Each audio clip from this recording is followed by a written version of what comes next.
Welcome back to Behind the Form, a GoFormz discussion series. My name is Keith Bateman, and as you can see with me, I have a whole bunch of guests. This is different than our typical webinar series. We're here with CHP Energy Solutions. We're happy to have them, and as you can see by the title slide, they're going to be showing us how they build stronger communities with digital forms today. I'm happy to be joined by Erik, Bradley, and Mark Jackson from CHP. I'll let them give a little bit of background of themselves. We're missing Megan today. She's under the weather, so we wish she was here, but we wish her to get better very soon. But we have the rest of the crew, and we're happy to discuss with them, a critical subject of their digital transformation and what they did with GoFormz to make an impact on the community. But before we get started, Erik, Bradley, and Mark, do you guys want to say hi, intro yourselves before we go deeper into this discussion? Yeah, Keith, thank you so much for having us. We really appreciate the partnership with GoFormz and this opportunity to do this with you today. So just thank you so much for that. My name is Bradley Strahm. I'm our business development manager here, really focusing on marketing, outreach, communications, and partnerships, really just trying to make sure that we have the right partners to drive amplifying our messaging so that clients really know about our programs, that we're reaching the right households, and really making sure that we're satisfying our stakeholders. Awesome. Mark? Yeah, so again, I'll echo what Bradley said. It's great to be here today and talk a little bit about how GoFormz has really helped us out. So I'm vice president here of CHP Energy Solutions. I oversee all of our energy efficiency, utility funded, federally funded programs, and our training centers throughout North America and South America. And it's just a pleasure to be here and talk about how this tool has really helped us. I've been here for a while, so I've seen the paper process. I've been through that. I've been through multiple Excel sheets with a million tabs of them and 32-bit spreadsheets that run out of line. So this is great to talk about. Erik. Thanks, Mark. Thanks, Keith. Great to be here. Great to talk about GoFormz and how it's leveling us up. I'm Erik Garcia. I'm director over our support services. I have our administrative teams and our data and reporting teams underneath me. So we've been using GoFormz and we'd love to talk about it. Perfect. Well, thanks again for joining us. We appreciate your time. And yeah, let's dive right into it and show us what we'll be covering today. Once again, we want this to be kind of not a slide heavy kind of presentation. We want to have a real discussion with you all and kind of learn about your journey so that you can help other people looking to go on their journey, obviously, right? So we'll talk about what is community housing partners? What do you guys do? What were you doing before GoFormz? And talk about some of those spreadsheets you guys were using before. We'll talk about that challenge. We'll talk about the solution, obviously, and then we'll talk about the impact. What impact have you guys seen since you kind of implemented digital solutions, and what can others maybe see if they go along the same journey as you guys? So let's start with it. Who wants to start? What is CHP Energy Solutions that they haven't heard of you? Who do you guys support? Who do you impact in your day-to-day basis? Yeah, sure. So Community Housing Partners is a nonprofit that was founded here in the New River Valley in Virginia by a group of volunteers in 1976. And CHP is an affordable housing developer and manages a portfolio of affordable housing properties throughout the Mid-Atlantic and the Southeast. CHP Energy Solutions, we are the largest weatherization service provider here in the state of Virginia. We've been implementing the Weatherization Assistance Program also since 1976. And today we administer about 20 other weatherization and energy efficiency programs that really serves nearly 6,500 households a year. So we drive a lot of really good impact across the state for a lot of families and homes.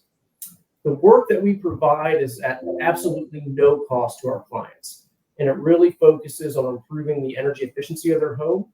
Our mission is to make sure that their home is more comfortable, healthier, safer, and energy efficient. And then when everything is all complete, we really hope that we also lower the utility bill as well. That's amazing. That's amazing. It's great the work that you do in Virginia. Obviously, I'm from Virginia, and how you support Virginians. I wish you could do stuff to support the Virginia Tech football team, but I know you just do residential stuff, and I had to throw that blow in there. I don't know if they're fans or not, but I had to throw that blow in there as a Virginia. We are. So that's maybe something you can look into. Yeah, thank you for that, and thank you for the work that you guys do with your team and your organization. But could you elaborate more on how your team's work goes beyond just home repairs and creates a broader community impact in general? Yeah, I'll touch on that in a minute. So, one of the goals of the programs have always been around energy efficiency.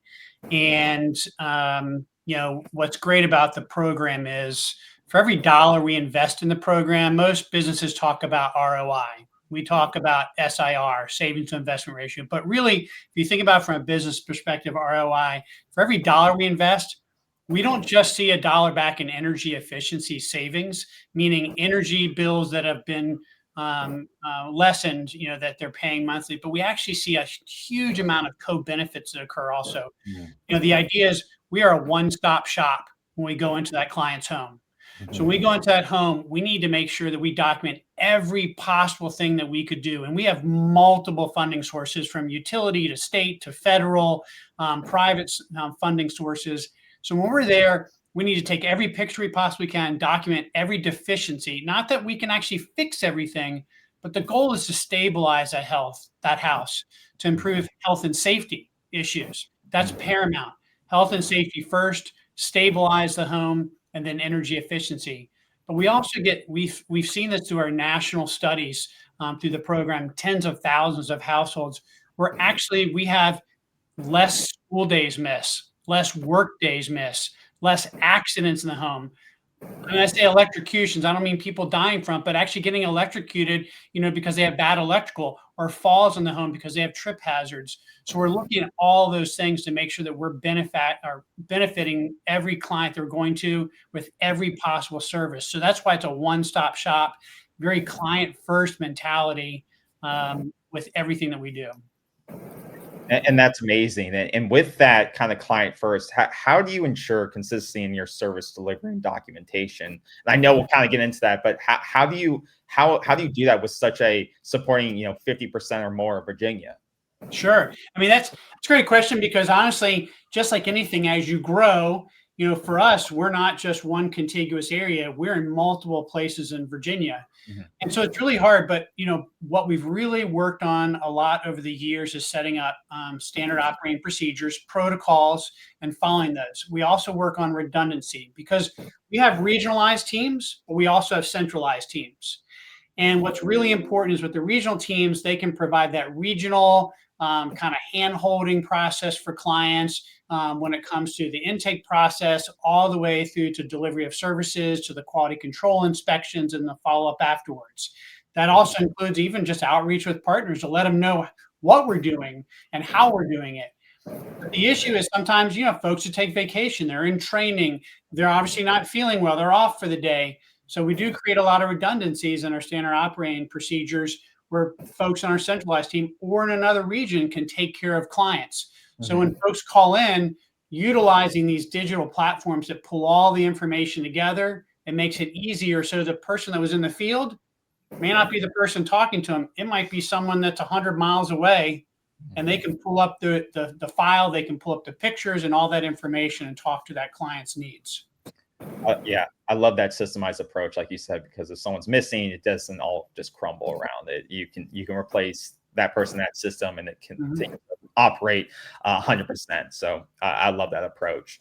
But with that, I think that's a great transition into the challenge, what you guys were facing before GoFormz, before the digital transformation and that paper pileup. So let's go into that, and I have a couple of questions for you guys. In terms of that and what you guys were doing before. So, can anybody, Mark or Bradley, give us a short walkthrough on like what a typical workday looked like for a contractor or a project manager, like before you went with GoFormz? Talk throughout the spreadsheets or the paper. What were you guys dealing with before GoFormz? Absolutely. So when I started here 16 years ago, everything was Excel based. And even before that, they were using Lotus 123, and someone still had Lotus 123 on an old computer, if anyone remembers that original spreadsheeting program. So, we had multiple spreadsheets, multiple files, and people would make copies of them. And then, clients would get lost. And talk about, even from a paperwork standpoint, we would sometimes run across, someone who left the organization or someone's sick, and you go into their vehicle and you're like, why are there 6 paper client files in here? But there's no other documentation anywhere except maybe in some spreadsheet. So I will give you a really good example. We have what we call an A to Z contractor that does weatherization, been doing this for a long time. So before we went to GoFormz and digitize a lot of our processes, for them, they would go and perform an audit. So they take a lot of pictures with digital camera. They have a lot of paper forms. And when they would complete the job, they'd have to take pictures again. So we're talking sometimes hundreds, if not thousands of pictures, right? And this is just 5-6 years ago. So at the end of the job, in order for us to pay them, they would actually have to send us a packet in the mail and a big old envelope with all the paper forms and an SD card stapled to the top corner, because sometimes it would slide out because the envelope got ripped. So it's SD card. Then we'd have to take it, download all the pictures, make sure they're labeled. If they weren't labeled, we'd have to figure, is this a before picture, an after picture? What is this a picture of? Because we had to complete all that in order for us to actually bill the funder, typically the state or the weatherization program. So this was a very long, arduous process. So a contractor, it might be 60, 90 days from the start of their job till they actually got paid. Oh, that's how it used to be. It's not like that anymore. Now with platforms like GoFormz, we have contractors taking those pictures, and I don't want to go through everything and all the detail, but we have contractors that can literally, just like our crews, take the pictures, they upload directly into our CRM, and we have instantaneous information.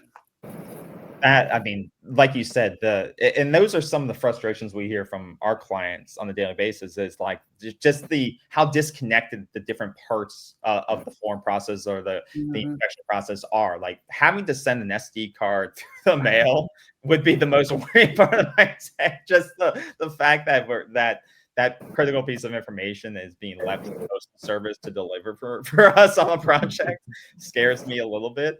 Like you said, slips through the cracks of it, or if that gets corrupted, you lose all that work. And like you said, you have to go through it.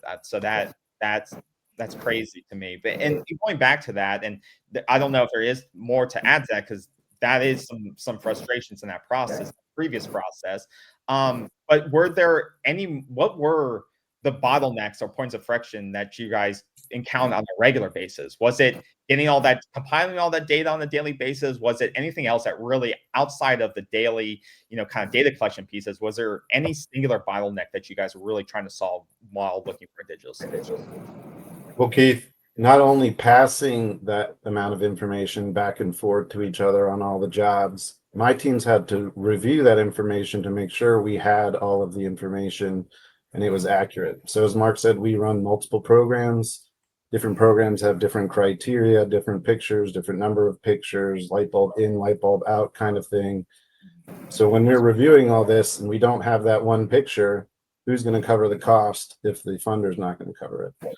So financial impacts, time and energy impacts, frustrations. Subcontractor doesn't want to go out just to go get one more picture of a light bulb or a 160-degree attic. So those were happening, on a regular basis, where we needed to check things on a mass scale. So we really, really needed to focus more on the technical delivery rather than the administrative challenges. That's a great point. That's a really great point. And even taking a broader, like stepping back and looking at the broader perspective, what you guys do and your overarching mission as an organization, how did just relying on paperwork or spreadsheets and just that kind of arduous process of point A to point Z of getting data into the system, how is that impacting that mission? How did that impact your overall efficiency to execute on your mission, do you think? Well, because we have multiple systems to enter information into, it was slowing us down on multiple levels. And so we want to be able to review information once, enter it in once, get approved. So it was slowing us down in every way we were seeing. So we needed to modernize. So that's why we're moving fully digital in many of our programs. Over this past summer, our team went fully digital on our crisis cooling program, which means no more paper client files. We're passing things back and forth to a crew member who needs to bring it on site for someone to sign, or no more SD cards, as Mark had mentioned. So modernizing to optimize has been the mantra around here. So that's what we've been trying to do. And for a nonprofit, how and obviously I interned when I was coming up. I interned for a nonprofit. I know how critical funding is, and working closely, obviously, with the government for grants and stuff like that. But how much more important is that for you all to make sure everything is kept properly, captured properly? Like, how big of a priority was that when evaluating solutions? Huge priority to be able to get in front of a funder and be transparent on how we operate and how this is how it's going to be coming to you consistently every time. Is there any input you would like to give us so we can adjust it to make it quicker on your end? Huge.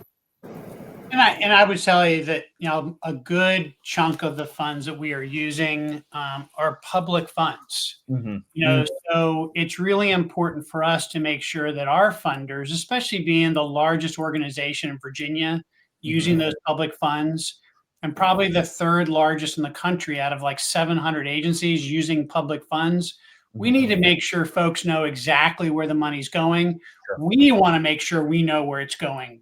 Yes. Because even as a nonprofit, we run like a business, because a nonprofit is a business just like a for-profit. It does not matter. We look at it as a business, and we're here to deliver services as efficiently as possible. And we don't have shareholders to answer to. We have the public, and we have the funders to answer to. So it's really crucial to make sure that everything is efficient as possible. 100%. Totally agree. And that's a great point. That's a great point. Now, with that, we've analyzed your kind of pre-journey headaches, what you were trying to solve. So now I think it's time for us to move into the solution and how you got there and what you're doing there now today. So let's talk about that. Let's talk about the solution. So we kind of talked about this a little bit, but what factors kind of led you, and Erik or Mark or anyone can answer this, but what kind of factors led you to conclude that GoFormz is going to be the optimal fit for your unique needs and objectives? Because I know there's a lot of tools out there, different types of form tools, workflow automation tools, but how did you guys decide that GoFormz would be the right fit for you guys? Yeah, good point. There are a lot of tools out there. So we've actually done multiple evaluations, and because we're a nonprofit and our mission is our core, it was always about how can we serve more? How can we empower our folks to serve more? So we don't want to be bogged down by our administrative tasks, but we know with our funders and our programs, there's going to be those requirements. So GoFormz has an intuitive form view and list view toggling option, which really is appealing to our field folks for the list view, form view for our office folks on the back end, and our funders to be able to submit things. But folks in the field don't need to worry about if it's pretty or not. They know what they need to do, what they need to capture, get in, get out. So we know that they're most effective when they're conducting their technical reviews and engaging with the clients to help explain the conditions in their homes and the solutions that we're putting into place. So GoFormz is a very helpful supplement that just allows them to capture the data seamlessly in the field, while our office staff can review things and manage on the back end also. So the dual usability really was the linchpin for us to push us over to go with GoFormz. That's fantastic. And can you give us kind of an overview of what types of processes have been transitioned over to digital? Like what type of field work or processes are now fully digital with you guys? Right, creating client folders before we go out, handing that to the crew with an assessment of what's going on and the requirements and work scope of what needs to be done, the trade work order and what the audit has shown. That was all in a paper form. That don't lose that. Someone must bring that with them. Now we don't need to worry about that at all. And everyone loves it. They have an iPad, they have an iPhone. Contractors have iPhone, Android. They know what they need. We don't need to worry about the paper. We still have shelves of paper that we need to shred from over the years that we have. We don't need to worry about that anymore either. So there's lots of office folks that are happy. There's lots of subcontractors and crew folks that are happy because they know that once they leave the job, they've captured what they need. And I know Megan's, she was the expert working with the crews in the field and kind of doing a lot of the implementation, I believe. But do you, having spoken with the team and stuff like that, do you know, and we have some of them up on the screen, the features being used, but do you know what single feature, or even in your own opinion, has provided the most impact? Because, you know, we see on the screen stuff like conditional logic, barcode scanning, image fields, the automated workflows you guys have set up. But in your opinion, or maybe the team's opinion, which one of those has had the biggest impact in working with your contractors and project managers? It really depends who you talk to. Folks have different pain points for different things. Some of the seasoned folks really know what is needed when they're out there, where the more green folks, they're taking all kinds of pictures, not sure what they need. So the conditional logic only showing what they need gets them. I just heard last week from someone who's been out in the field who just loves the barcode scanner. Don't have to worry about all those numbers anymore. Boom, it's done. So there's complex things. Everyone, maybe that's the one that we would go with, passing the information back and forth, right? Simple as that, really, because we do so much work. And now we're going to say we're going to be doing more too.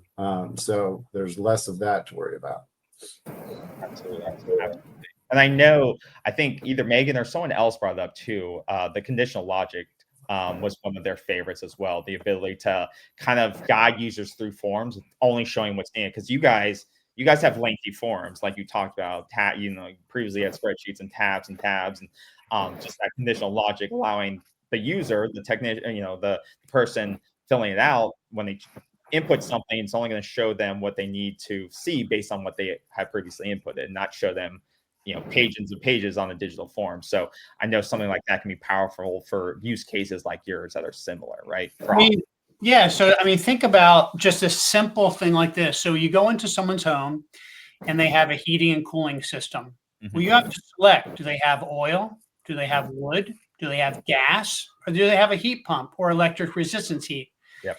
So before, one of our auditors going in might say, I don't know, they're new to it, and they're taking pictures of the heat part of the inside air handler or the furnace, and maybe an outside air conditioner.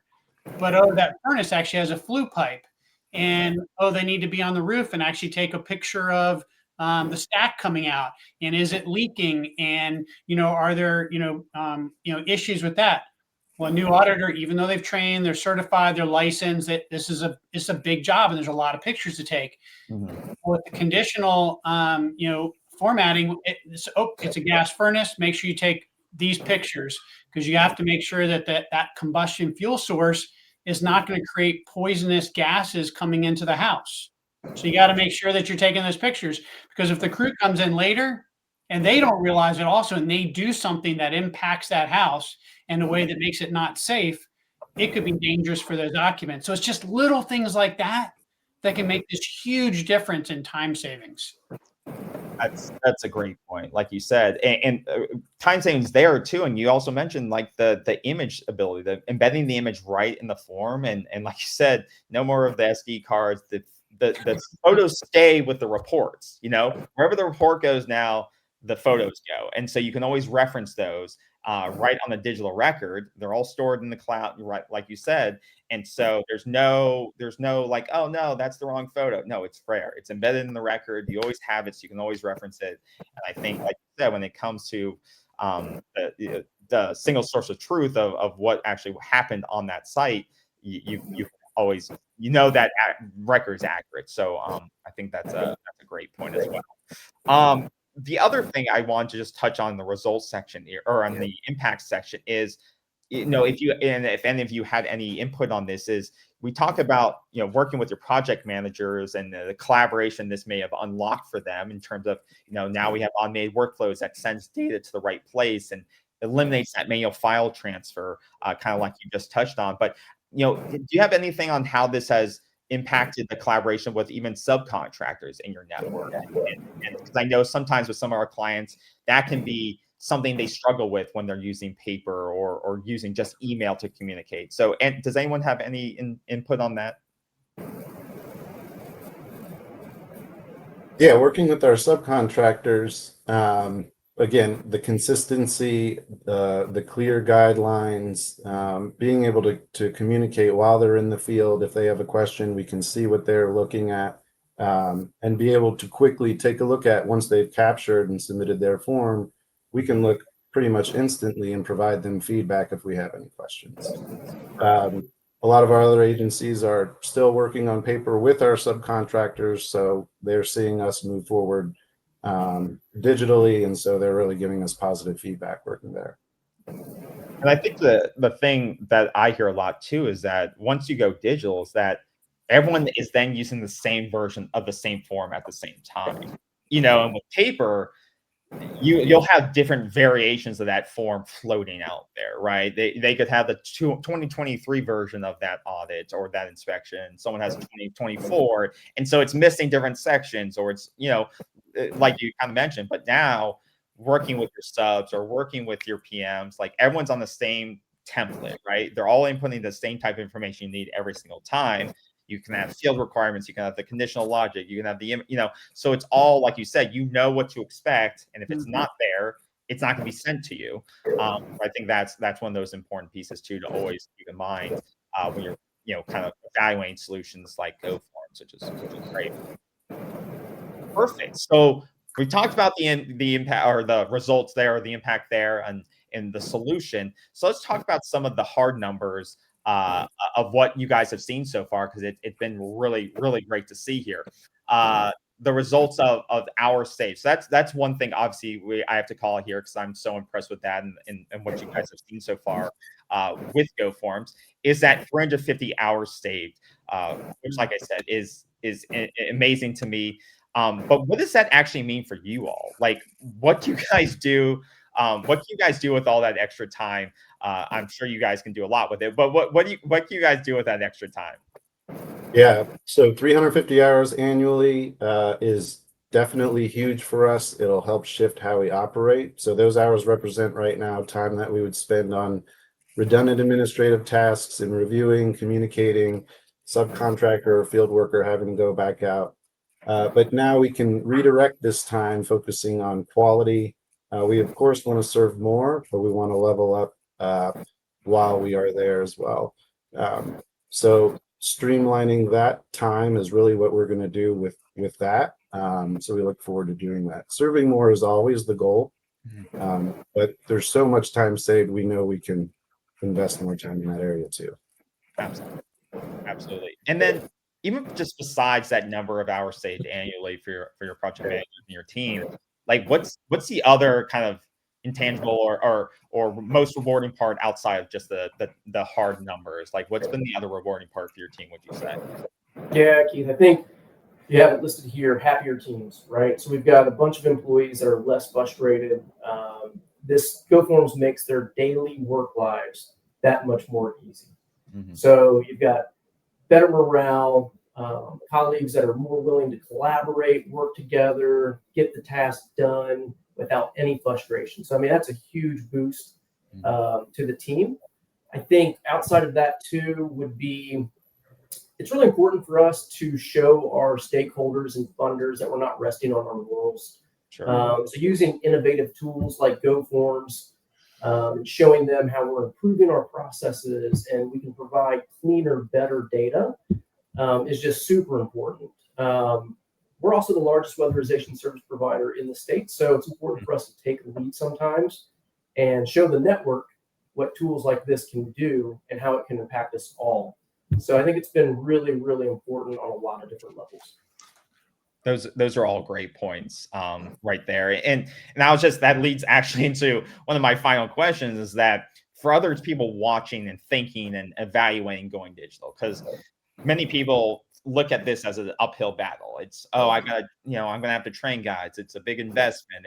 We've been doing paper for 75 years, and why do it now? But if someone's watching this and saying, okay, great, everything I heard today is great, but what is the best advice you would give someone in your network, or just someone evaluating a digital solution like GoFormz? What is the advice that you would give them about moving forward and further evaluating it? Yeah, thanks, Keith. I'll take that.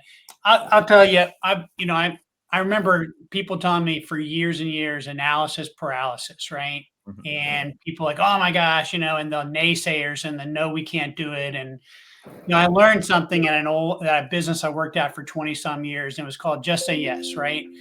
And it was really about opening your mind, right, to thinking about outside the box. So if we get stuck inside this box and we're always like, well, this is just easier, inertia will take us. It'll always take us, right? Mhm. But unfortunately, in business, we all know you have to be dynamic, and staying static, you are not going to grow as a business, and you're going to get curveballs every day. And the tools that were even great tools 5 years ago are not great tools today. So I highly encourage business leaders and organizations, explore what you're looking for. Do a needs analysis first. What do you really need? Okay. And then explore the options, because we've tried multiple other options that were less expensive, or we thought this was right. But because we explored those and analyzed, that's why we got to the GoFormz of the world, because we realized this was the right tool for us, and it can be for a lot of organizations. And there are a lot of tools out there. And so I would just say, don't get stuck in inertia. Really make sure you do a needs analysis. Stay dynamic, because your funders want it. One of the really cool things is that we're able to take a lot of this information, aggregate it. So you need tools that are going to aggregate information, whether you're small or you're large, right? Pulling all that information together and then reporting it out to not just your current funders, but also potential new funders, because you always need to be looking for new additional funding, how you can come in and braid or stack resources to provide more benefits to the clients that you serve. But you need to tell your funders about what you're doing, because it's easy to fund an organization because you answered an RFP and you got the proposal and got the contract. But you need to be able to communicate the benefits, and actually show real life examples. Sometimes we show these funders the real homes people are living in, not the homes they're living in. And then it is the wow moment. This is why we are funding these organizations to do this incredible work, and why we need to continue to do this. So don't get stuck in the mud and inertia. Step out of the mud, even get out of your boots if you have to, just to get out of the mud. Stay dynamic, analyze, explore, and make sure you stick it basically with the right tools. You said it better there. I love that, Mark. Thank you for that. Erik, Bradley, anything you want to add to what Mark just said? From what Mark said about being dynamic, GoForm definitely enables an organization to be dynamic as an organization grows. We've been using GoFormz for over 5 years and continuously is evolving. The new features coming out help support our business. So we're excited to keep growing with GoFormz. I would just echo the scalability that GoFormz allows us to show our funders and potential funders, like Mark mentioned. I think that's really important for us in times like this as well, when funds are getting kind of looked at in different ways. So it's important to show that we're utilizing them the way that they want them to be used, and then showing them the impact. I think that's great. That is a great thing to point out. Like you said, you can show how those are being used. You can show the documentation. It's all standardized. It's all systemized. Because like we started in the beginning, you've created systems. Those systems now have a digital tool within them. Everything's captured the right way, accurately stored the right way in the right systems. And you guys are doing things the right way, which is great to see. And hopefully people can use you guys as an example to sell it internally and say, look at how they're doing it and how many people they support. and we can do the same thing. So if you guys want to learn more, anyone who's watching this, if you want to learn more about CHP, check out communityhousingpartners.org/energy-solutions. You can learn about all the great work that they do right on their website, all their weatherization programs, everything that they do here. It's a great website of information. You can even check out the website. I just realized I wasn't sharing anything, so I'm going to go back one tab. You can go to the website here, check out the Community Housing Partners website at communityhousingpartners.org/energy solutions here. And they have great information like I was just saying. And then also you can check out the case study we've done here at GoFormz.com under our case study section. A lot of great detail here. Quotes from Mark, as you can see here, the impact solutions, types of forms they're using that we kind of covered today. So if you want more information, we have a lot of good information from Meghan. Like we said, that she talks about the frontline information on how they're using it and go really into detail here, their integration setup, stuff like that. So really encourage you, if you want more information, this is a great resource for that. Is there a way for people to reach out to you all? If other people in the network or other organizations have questions, is there a way for people to reach out to you guys, Erik, Mark, and Bradley? Yeah, 100%. They can certainly reach out to me directly. So that's just going to be bradley.strahm@chcp2.org. And then we have a lot of our contact information also on our website. And they can certainly find us on social media as well, Facebook, Blue Sky, and Instagram as well. Awesome. Well, I want to thank everyone. I want to thank you all for joining us and really walking us through your journey. And this will help other people. So some people don't want to share their journey because they want to keep it to themselves and how they've gotten the impact and not share it with others. So we appreciate clients like you coming on, sharing their impact, sharing what they've done with the world. So I appreciate it and appreciate your candidness. So thank you for a great conversation. Is there anything else before we go? We let everyone else go. Anything else you'd like to share before I let you guys go on with your business day? I just really appreciate the time today, Keith, and I'm glad we had an opportunity to showcase how we've been using GoFormz and how it's been real successful for our organization. Yeah, thank you, Keith, for the partnership and this opportunity. Really appreciate it. Yep. Absolutely. Well, as the CHP team said, or maybe I said it for them, start your digital form journey today with GoFormz. Visit us at GoFormz.com. Get started with a trial. And thank you all. Have a great rest of your day. And we will see you all very soon. Take care, everyone. Bye-bye.